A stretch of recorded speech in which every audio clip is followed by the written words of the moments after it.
Ancient Egypt conjures images of blazing sun, towering pyramids, and the life-giving Nile. Yet beneath the peaceful surface lay a harsher reality. In the winter nights, temperatures in the desert fell sharply, exposing the lives of peasants who lacked royal wealth or modern conveniences to bone-chilling cold. These hardworking farmers and laborers endured the coldest nights of the year through a blend of ingenious clothing strategies, architectural solutions, communal rituals, dietary adaptations, and unexpected animal companions. So today, let's explore the secret survival toolkit of ancient Egyptian peasants in the face of cold desert nights. This is a tale of human adaptability and how simplicity often outsmarts adversity. Climate extremes. Ancient Egypt's desert environment delivered extremes. While daytime temperatures in winter reached a comfortable 20 to 25 degrees Celsius, once the sun dipped below the horizon, nights fell to near freezing point, particularly away from the moisture of the Nile Delta. Desert sands lose heat rapidly, and wind chill heightened the cold on exposed fields and simple mud brick homes. Peasants whose huts lacked insulation or glazed windows bore these temperature swings without the luxury of central heating or thick textiles. Instead, they developed survival strategies tuned to the rhythm of the desert and the Nile's cycles, Nile's three seasons, and winter's arrival. Egyptian farmers divided the year into three seasons. Akhet, inundation, June to September, when the Nile flooded the fields. Peret, emergence, October to February, when the floodwaters receded and planting commenced. Shimu, dryness, March to May, when the land dried out sufficiently and turned by use of a mattock or hoe. Peret, beginning in October, brought crisp nights on par with early winter. Without firewood reserves, wood being scarce and costly, peasants relied on alternative heat sources and timed activities to minimize cold exposure. The flooding season itself meant that huts could suffer dampness, increasing nighttime chills during the cooler months that followed the inundation's end. Simple architecture with clever features. Now, peasant dwellings consisted of one or two rooms made from sun-dried mud bricks. Thick walls, over 50 centimeters, had high thermal mass. They absorbed heat during the day and slowly released it at night, tempering indoor temperature swings. Roofs, flat and supported by wooden beams, were often used for sleeping during hot summer nights, but became too cold in winter. Instead, families migrated indoors, piling sacks of grain and fibrous straw against the walls to seal cracks and create makeshift insulation panels. Courtyards served as multi-purpose spaces. By tamping wet sand around the perimeter, peasants created raised, moisture-retaining berms that both blocked chilling winds and stored daytime heat. Small entry ramps, originally designed to move goods up to higher living levels, were filled with reeds and palm leaf mats to act as draft stoppers.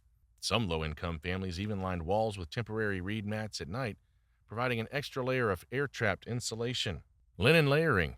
Next, textile production in Egypt centered on linen made from flax. While fine bleached linen suited the wealthy, peasants wore coarser, undyed linen that, though less comfortable, retained more air between fibers. On cold nights, farmers donned multiple shifts, a long tunic under a short tunic, completed by a knee-length wrap skirt, wrapping the upper body in extra bands of linen, soaked lightly in water during the day, then dried on the skin, created starched, stiff outer layers that trapped air and provided surprisingly effective insulation. Also, scarves of woven papyrus or reed fibers served as neck warmers, and foot wraps. Simple cloth strips wound around the lower legs and feet doubled as socks. Animal fat was sometimes rubbed onto these cloth layers to add windproofing. Thus, unlike all-in-one woolen garments from Mesopotamia, Egyptian multi-layer linen gave peasants flexibility to peel off layers as dawn heat returned. Hearths and smoke. Moreover, peasants lacked dedicated hearths or chimneys. Instead, they kindled small, smoky fires in shallow pits on the courtyard floor using dried dung cakes, reed bundles, or scraps of straw, materials that burned slowly and inexpensively. The thick smoke, while unpleasant, actually coated walls and ceilings in carbon, sealing pores in the mud bricks and reducing drafts. Families clustered their simple clay stools around these fires, huddling like spokes around a hub to maximize shared warmth. Cooking and heating also merged. One-pot stews of lentils, onions, and fish cooked over the embers provided both heat and nourishment, and in the small smoke-filled rooms, peasants often slept in shifts, with caretakers, typically the youngest or healthiest, stoking embers until morning light. Though no written records specify exact temperatures, experimental archaeologists have demonstrated that such fires elevated hut interiors by 5 to 7 degrees Celsius above ambient night temperatures. Dietary adaptations. Also, heat production from food involves what modern nutritionists call the thermic effect of food. Peasant diets, though monotonous, centered on barley and emmer wheat, boiled into a thick porridge and formed into rough loaves. Barley, higher in fiber and protein than wheat, demands more energy for digestion, subtly boosting internal heat production. A Occasional pulses, lentils, chickpeas, onions, and leeks added variety, but it was the daily ration of sour beer, rich in B vitamins from fermentation, that helped regulate metabolism and stave off winter fatigue. During the coldest months, peasants sometimes scavenged wild leafy greens along canal banks, including purslane and watercress, whose slight bitterness stimulated circulation. Though meat was rare when available, small portions of goat or duck fat were added to porridge, increasing caloric density. Such fatty additions had a dual purpose. They melted quickly to warm the stomach lining and provided easily metabolized energy during nights of physical hardship. Communal living. Peasant hamlets functioned as tight-knit communities. Extended families lived in clusters of adjacent huts, and winter nights spurred communal gatherings. Neighbors exchanged excess cow dung and cakes for linen scraps, and during particularly cold spells, up to 3 families might combine huts, rotating sleeping spots for fairness and warmth distribution. Oral testimony from tomb inscriptions mentions helping to keep each other alive. If one member felt the cold acutely, they could swap sleeping positions with someone less affected. Festivals, such as the sowing celebrations dedicated to men, god of fertility, also doubled as communal bonfires. Grain stores were open for bread-baking feasts, and families gathered around large heaps of straw, singing songs to men to chase the cold before dispersing back to work. Such rituals reinforced social bonds and provided psychological warmth that in the leanest times proved crucial as any garment. Animal companions. Additionally, far from pets in a modern sense, goats, sheep, and sometimes small dogs shared living quarters with peasants. Goats, ubiquitous in Upper Egyptian villages, huddled close to humans at night. Their body heat, above 38 degrees Celsius, radiated into the cramped hut, supplementing embers. Families would tether adult goats to low stakes inside courtyards, using their torsos as living blankets for children sleeping on reed mats beneath them.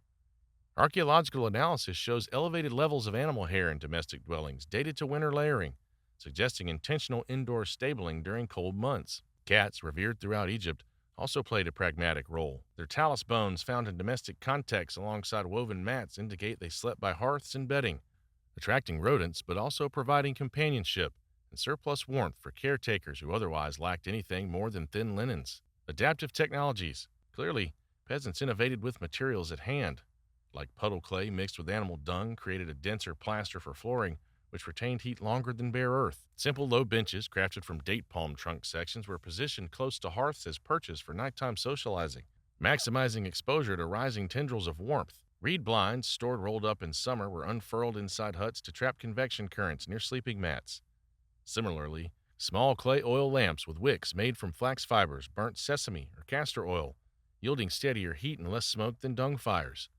In narrow corridors between huts, families hung strips of wet linen near lamp throats. The rising warmth sucked moisture out, creating localized steam that moistened and warmed cold air before entry into sleeping nooks. Health, cold, and folk remedies. Next, medical papyri from the ancient Egyptians contained prescriptions for warming plasters.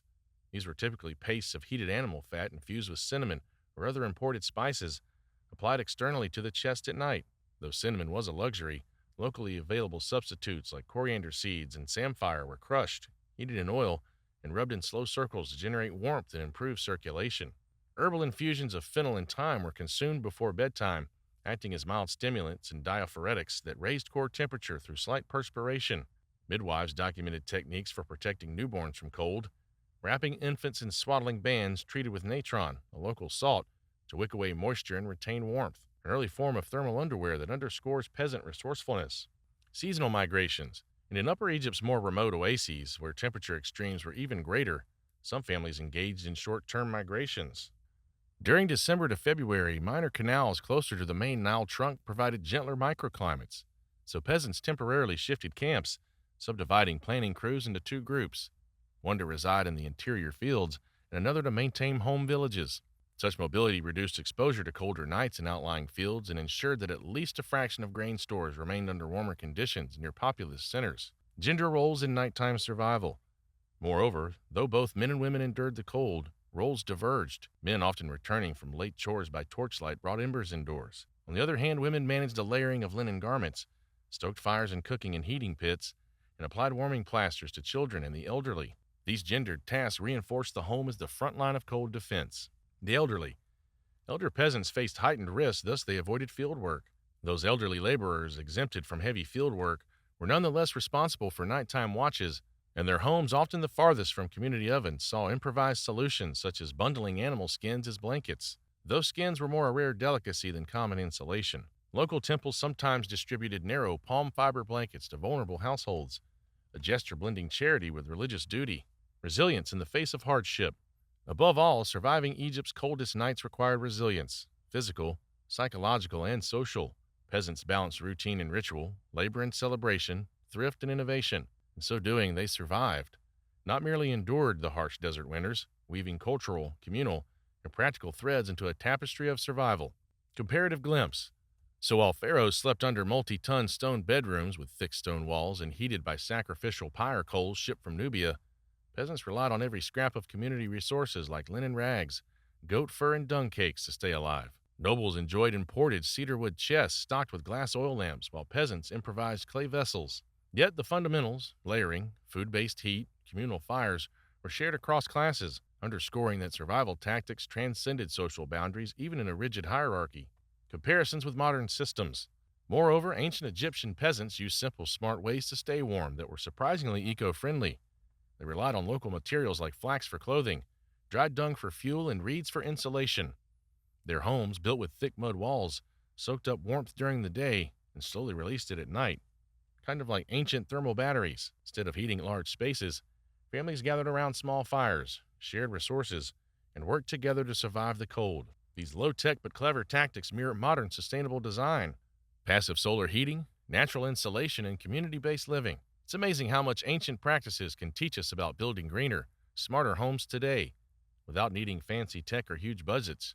Just practical wisdom with lasting impact. So, Egypt's peasants lacked pyramids and palaces, but they left an equally monumental legacy, a toolkit for surviving climate extremes with minimal resources. Through architectural savvy, textile gifts of linen layering, communal hearth fires, animal heat allies, ritual warmth, and strategic diet, they turned the desert's brutal nights into manageable challenges. Their story reminds us that ingenuity, community, and cultural practices can overcome even the sharpest cold, forging bonds that outlast frost and time itself. Now, what are your thoughts about this video? Share with us in the comments section below. Also, if you like this video, share it with your friends and subscribe to our channel for more interesting content.